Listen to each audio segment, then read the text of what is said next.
introducción. Los evangelios presentan la gran comisión que Jesús delegó a sus discípulos. ¿Habrán cumplido sus discípulos con esta trascendental tarea que el Salvador les encomendó? En 2 ocasiones, algunas frases proferidas por quienes se les oponían demostraron el alcance de su éxito. La primera de ellas, Hechos capítulo 1, versículo 8, que es nuestra lectura de esta semana. Pero recibiréis poder cuando haya venido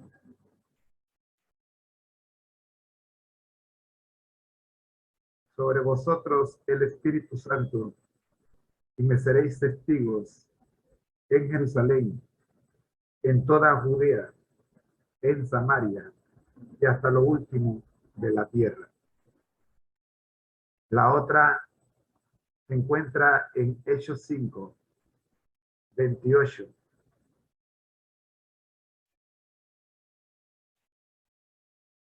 Pero como no lo hallaron, trajeron a Jasón y a algunos hermanos ante las autoridades de la ciudad, gritando: estos que trastornan el mundo entero también han venido acá. Estos que trastornan el mundo entero.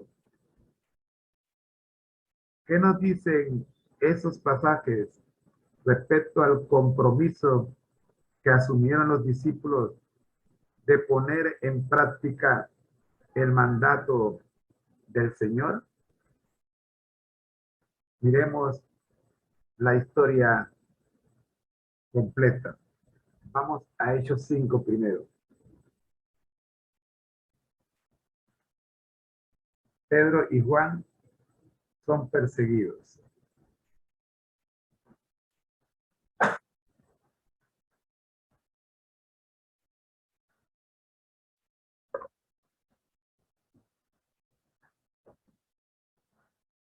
Verso 17. Entonces, levantándose el sumo sacerdote y todos los que estaban con él, esto es, la secta de los saduceos, se llenaron de celos y echaron mano a los apóstoles y los pusieron en la cárcel pública. Pero un ángel del Señor, abriendo de noche las puertas de la cárcel y sacándolos, dijo: id, y puestos en pie en el templo, anunciad al pueblo todas las palabras de esta vida. Habiendo oído esto, entraron de mañana en el templo y enseñaban. Entre tanto, vinieron el sumo sacerdote y los que estaban con él, y convocaron al concilio y a todos los ancianos de los hijos de Israel, y enviaron a la cárcel para que los trajeran. Pero cuando llegaron los guardias, no los hallaron en la cárcel. Entonces volvieron y dieron aviso, diciendo: por cierto, la cárcel hemos hallado cerrada con toda seguridad, y los guardas afuera de pie ante las puertas, pero cuando abrimos, a nadie hallamos dentro. Cuando oyeron estas palabras, el sumo sacerdote y el jefe de la guardia del templo y los principales sacerdotes dudaban en qué vendría a parar aquello.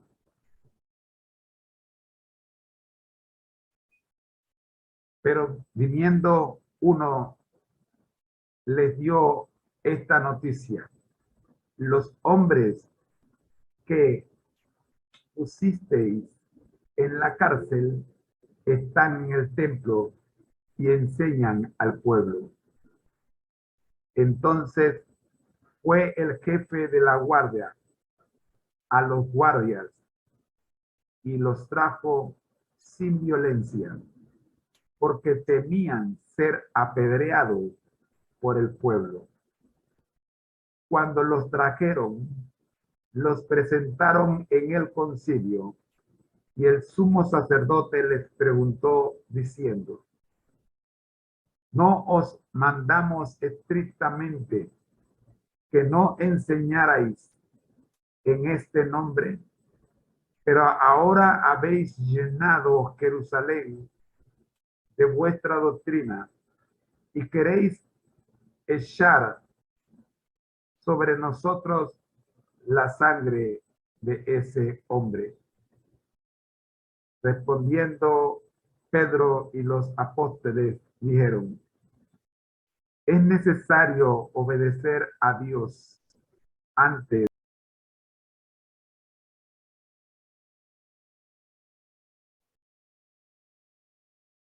Vamos a esperar que se resuelvan los detalles técnicos. Lo que está ocurriendo no es tu micrófono, Rosita, es que hay una fluctuación hay un problema de señal, no era tu micrófono. Ya está, ya está Rosita de vuelta. Ahora sí. Sí, Perfecto. Qué manera. El sistema tiene tendencia a hacerme este tipo de situaciones. Pero muy buenos días tengan todos. De todas maneras, le agradecemos al Señor que nos haya dado la oportunidad de estar aquí nuevamente. Y vamos a compartir pantalla porque tenemos una lección interesante, como siempre la hemos tenido. Y vamos a pedirle al Espíritu Santo que nos dirija, que abra nuestro entendimiento, que podamos comprender las verdades que aparecen en su palabra. Es importante aprender y aceptar la verdad tal cual el Señor quiere que la conozcamos.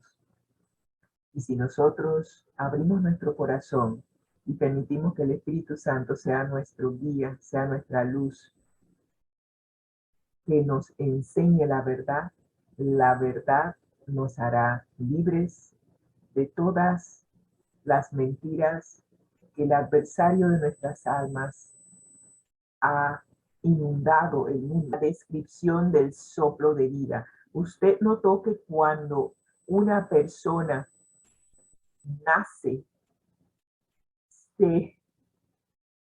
Dios es increíble. Al niño se le golpea, se le da una palmadita, y cuando se le da la palmadita, él empieza a llorar, como que el soplo de vida llegó a su cuerpo, ¿verdad? Ese soplo es lo que le dio vida. Y lo contrario sucede en la muerte. La persona inhala y luego exhala el aliento de vida. Y ese aliento de vida simplemente es como quien dice, el aire desapareció y la persona muere, queda el cuerpo inerte. Y eso fue la manera de que la Biblia describe la muerte de Abraham. Exhaló el espíritu y murió en buena vejez, anciano y lleno de años, y fue unido a su pueblo. Aarón y Moisés también se unieron a su pueblo. Así que en ambas situaciones fueron reunidos a su pueblo. Y es interesante la manera en que la Biblia expresa esto.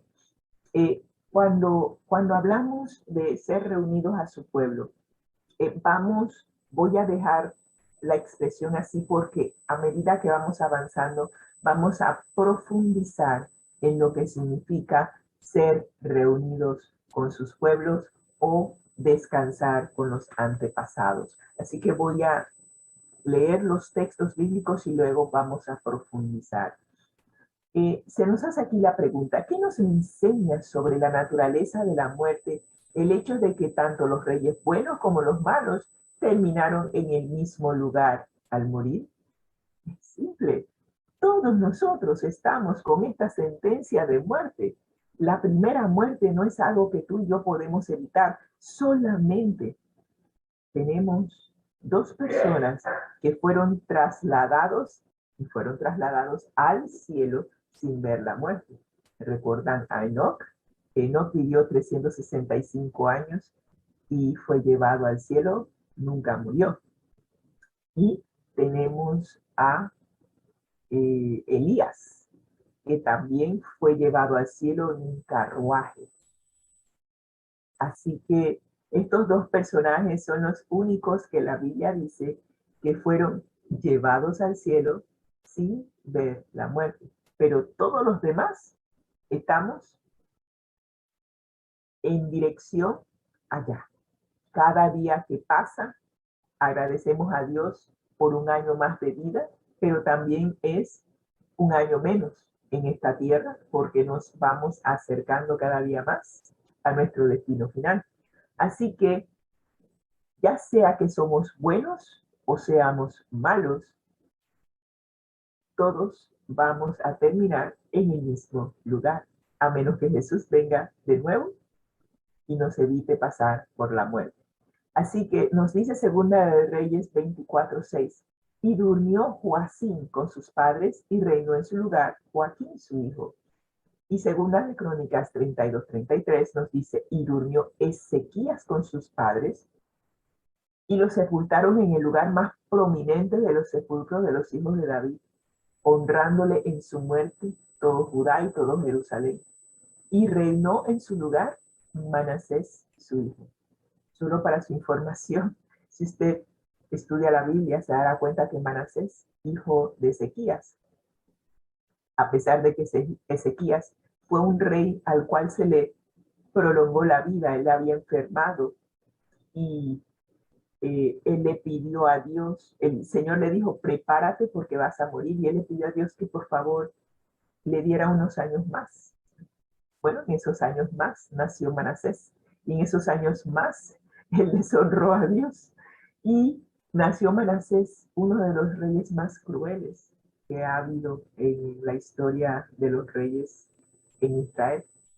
Y recuerdo, el Señor me trae a colación eso porque Ezequías fue un rey muy bueno, pero a las finales pidió algo que tal vez si hubiera permitido que el Señor realizara su voluntad y que él fuera al descanso, pues no hubiera tenido a este hijo que, wow, hizo todo lo malo ante los ojos de Dios.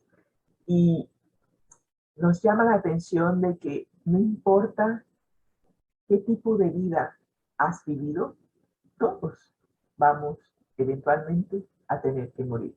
Así que invariablemente de su estilo de vida, todos vamos rumbo a ese mismo lugar.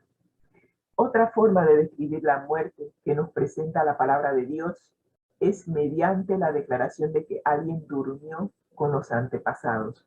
Hasta aquí habíamos visto que, bueno, sí, aquí vimos durmió, aquí fueron reunidos con los antepasados. Hasta aquí habíamos visto que fueron reunidos con los antepasados o se unieron a su pueblo.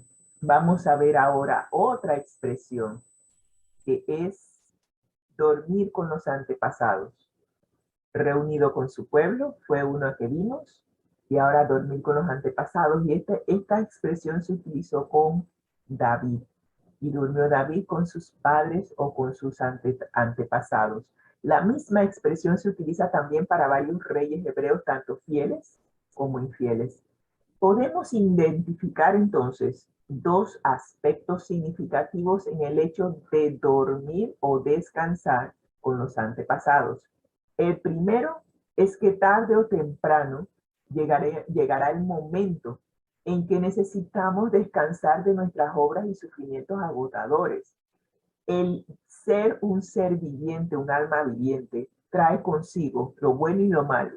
Trae consigo enfermedades, trae consigo problemas, trae consigo toda una serie de situaciones. Cuando una persona pasa al descanso, justamente pasa a la muerte, descansa de toda esta actividad, descansa de todas sus obras, descansa de sus preocupaciones, ya no tiene de qué preocuparse, ya no tiene por qué. Por ejemplo, en el caso de mi mamá, ella tenía problemas en los pulmones y cada día, cada vez que respiraba era un esfuerzo agotador. Ella estaba conectada a un tanque de oxígeno permanente porque sus pulmones ya no podían funcionar como el tuyo y el mío que funcionan normal. Así que cuando mi mamá estaba por fallecer, a ella la conectaron a un tanque de oxígeno inmenso que le levantaba el pecho cada vez que respiraba y volvía y exhalaba. Y era para nosotros verla en esa situación era angustiante. Y ella simplemente quería descansar. Quería ya no tener que estar conectada a aparatos, no tener que estar con beneficios. Ella simplemente, ella sabía lo que significaba la muerte y simplemente quería descansar. Y me decía, hija, esto no es vida. Déjame ir, déjame descansar. Y recuerdo que la primera vez que me pidió eso, le dije, mami, no estoy lista para dejarte ir. Haré lo humanamente posible para darte la mejor calidad de vida. Y ella me miró y bajó la cabeza como quisiera que mi hija entendiera que esto no es vida.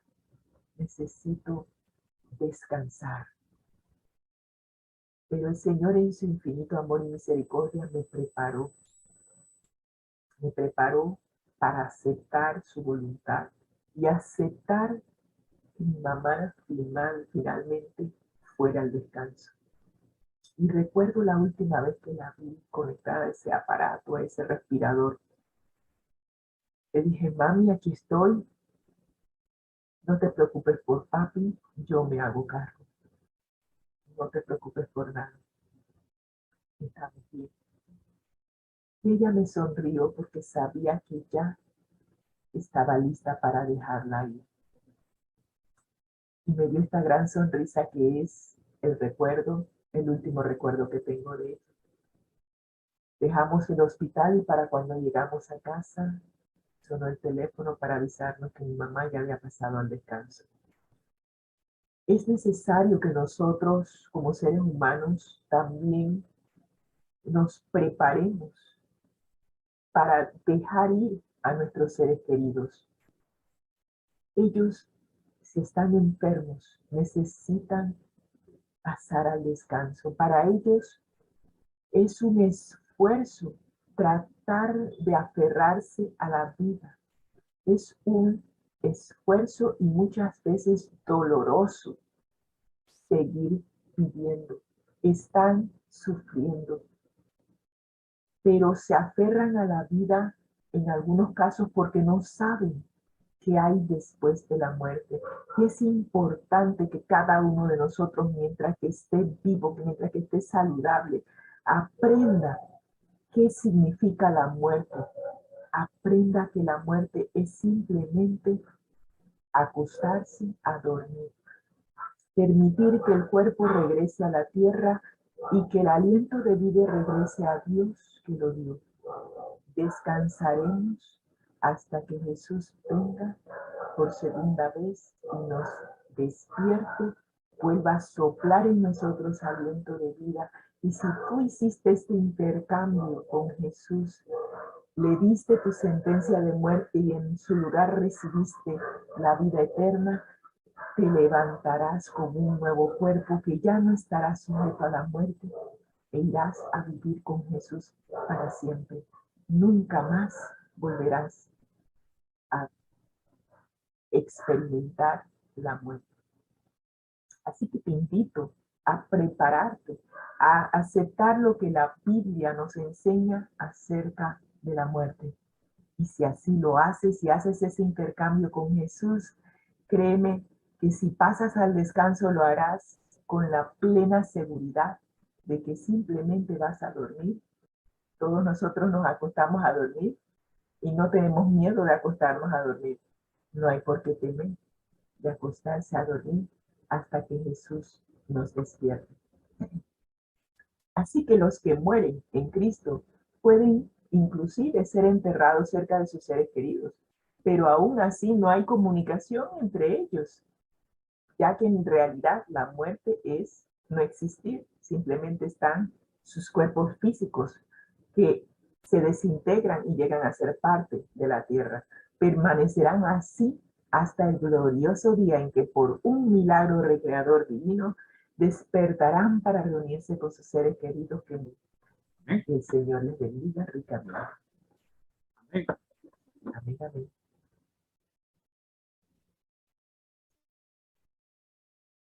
Pero muy buenos días, mis queridos hermanos. Le damos gracias a Dios y gracias también a Rosita por la magistral interpretación. Es un talento, esto es un talento, porque la manera en que se presenta la escuela sabática por parte de Rosita me hace pensar de lo fácil que parece entender la lección de escuela sabática, pero no, mi hermano, no es tan fácil. Rosita, a mí me consta que le dedica horas preparando estas lecciones y esto es un talento. La honra y gloria sea para Dios siempre. Damos gracias a Dios, sí, porque tenemos de Dios esa disposición de ponernos en sus manos. Amén. Para que Él haga lo que tiene que hacer. Amén, amén. La honra y gloria sea siempre para Dios, porque sin el Espíritu Santo, créanme que no se puede hacer nada. Gracias, Rosy. Gracias, Señor. Vamos a orar para que el Espíritu Santo nos conduzca en esta última parte que nos corresponde, a la cual le vamos a dedicar los próximos minutos. Oramos. Nuestro Dios que estás en el cielo, gracias, Señor, te damos porque tenemos una misión que cumplir. No estamos aquí por gusto. Gracias, Padre. Diríjanos ahora y que todo lo que digamos venga de lo alto. Por Jesús. Amén. Vamos a compartir pantalla.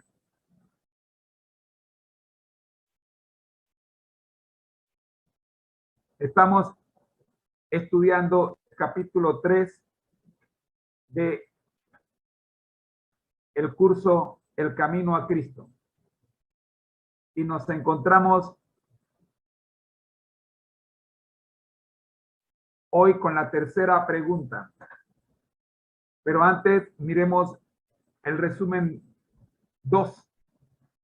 ¿Qué nos tiene el resumen 2? En el resumen 2 tenemos, la primera pregunta fue, ¿cómo se justificará el hombre con Dios? ¿Cómo se hará justo el pecador? Solo por intermedio de Cristo podemos ser puestos en armonía con Dios y con la santidad. Pero ¿cómo debemos ir a Cristo? Y eso nos llevó a la segunda pregunta. ¿Qué hizo que el Espíritu Santo obrara en David? ¿Y qué me falta para ser conforme al corazón de Dios? Y esto nos lleva a la tercera pregunta. ¿Cómo se justificó David con Dios?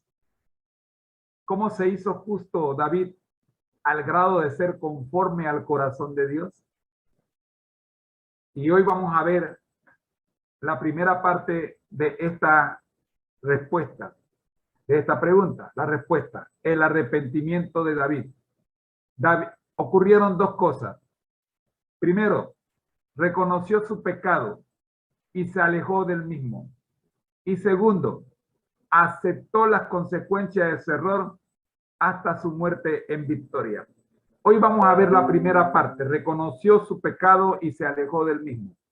Y mañana estaremos viendo, aceptó las consecuencias de su error y hasta su muerte en victoria. Primero, David reconoce su pecado. Natán fijó los ojos en el rey y luego, alzando la mano derecha, le declaró solemnemente: tú eres aquel hombre. ¿Por qué pues? Continuó. Tuviste en poco la palabra de Jehová, haciendo lo malo delante de sus ojos. Para ubicar a aquellos que están llegando hoy, David recibe la visita del profeta Natán. Luego de que el Señor mandó a Natán, recién te das cuenta que son más los que conocen tus acciones desprovistas del amor de Dios que lo que tú pensabas. El reproche del profeta conmovió a David. En esta primera parte estamos presentando el reconocimiento de David de su pecado. Y queremos hacerlo para que usted y yo aprendamos que no podemos experimentar el arrepentimiento a menos que reconozcamos que hemos pecado. El reproche del profeta conmovió el corazón de David. Se despertó su conciencia y su culpa le apareció en toda su enormidad. Miró hacia adentro. Buscó. ¿Qué hice? ¿Qué fue? ¿Por qué? Su alma se postró en penitencia ante Dios. Con labios temblorosos exclamó: pequé contra Jehová. La experiencia de David delante del hombre de Dios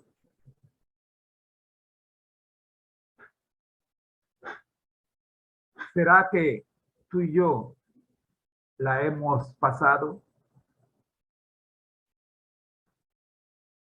Quizás no fue delante del hombre de Dios, pero de que la hemos vivido, la hemos vivido. Hemos dicho: pequé en contra de Jehová Dios. Porque lo primero,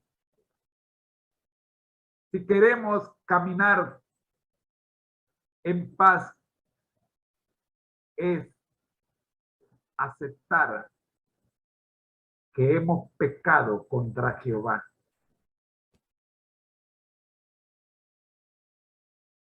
La naturaleza del arrepentimiento comienza con este primer paso.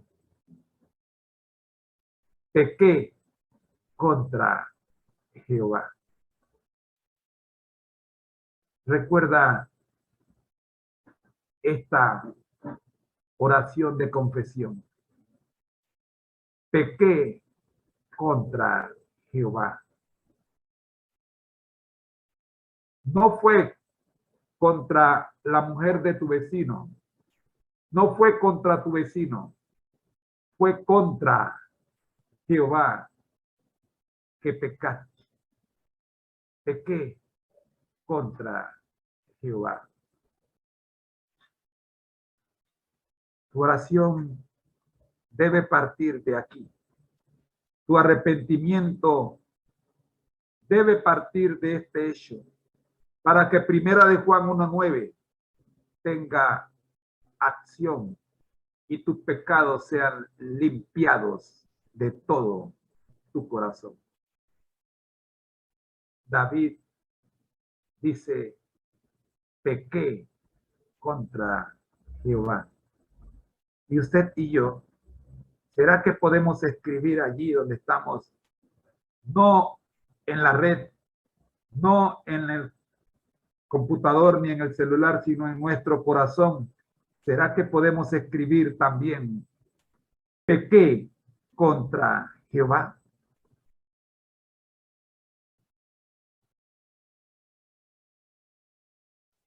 Todo daño o agravio que se haga a otros se extiende del perjudicado a Dios.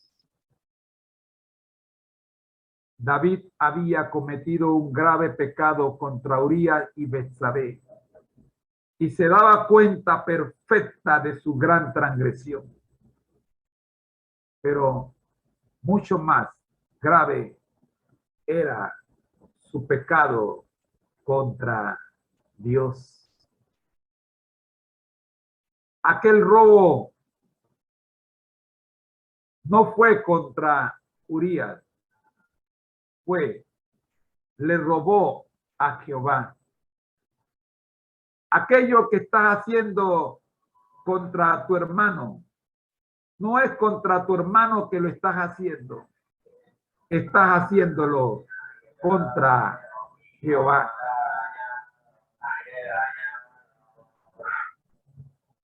Aunque no se hallaba a nadie en Israel que ejecutara la sentencia de muerte contra el ungido del Señor, David tembló por temor de que culpable y sin perdón fuese abatido por el rápido juicio de Dios.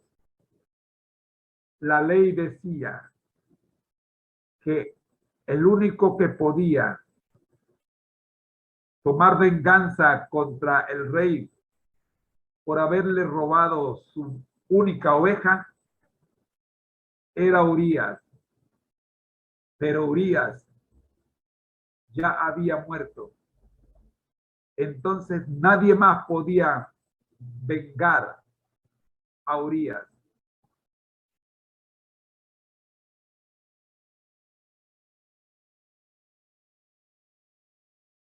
Pero como el pecado de David no fue contra Urías y Betsabé, sino contra Dios mismo, tendría que responder por su pecado,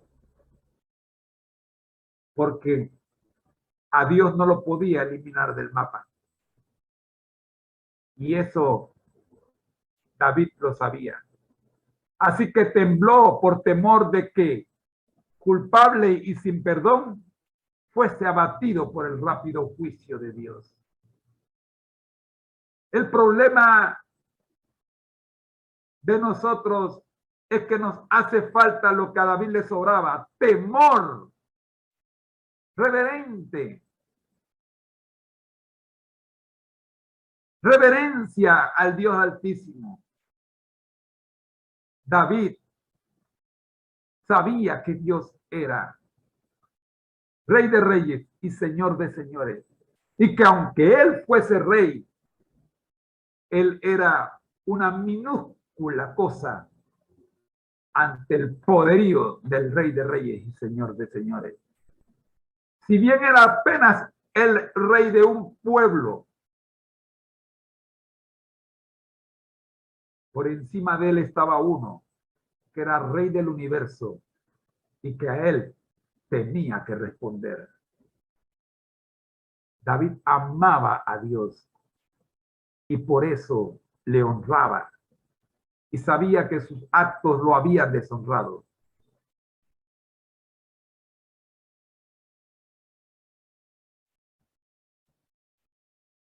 En medio de ese temor, se le envió por medio del profeta este mensaje. David acepta las consecuencias de su pecado al escuchar el mensaje. Mañana estudiaremos cómo David acepta las consecuencias de su pecado. Por hoy hemos terminado. Oremos. Nuestro Dios que estás en el cielo. Ayúdanos, oh Dios, a reconocer que hemos pecado,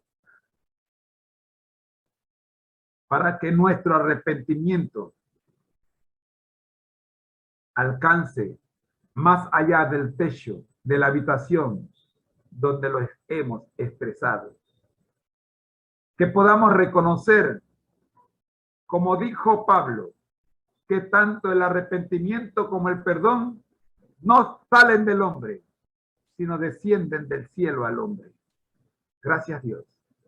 Oramos en el nombre del Padre, del Hijo y del Espíritu Santo. Amén. Mis queridos hermanos, que el Señor les bendiga. No se olviden que el que al Señor llama, capacita. Al que envía, acompaña. Siempre gozosos, conectados a Jesús a través de la Biblia. Todos juntos. Rumbo al cielo. Amén. El Señor me los bendiga a todos. Ha sido una presentación del Ministerio Conéctate a Jesús, hoy con las voces de sus hermanos José y Rosita Moreno. Bendiciones. Oh, mejor al revés, Rosita y José Moreno. Bendiciones. El Señor sea con ustedes. Nos vemos mañana, desde las 6:30 de la mañana, con nuestra transmisión. Una invitación especial para que estén con nosotros. Dios los bendiga hoy, mañana y siempre. Bendiciones.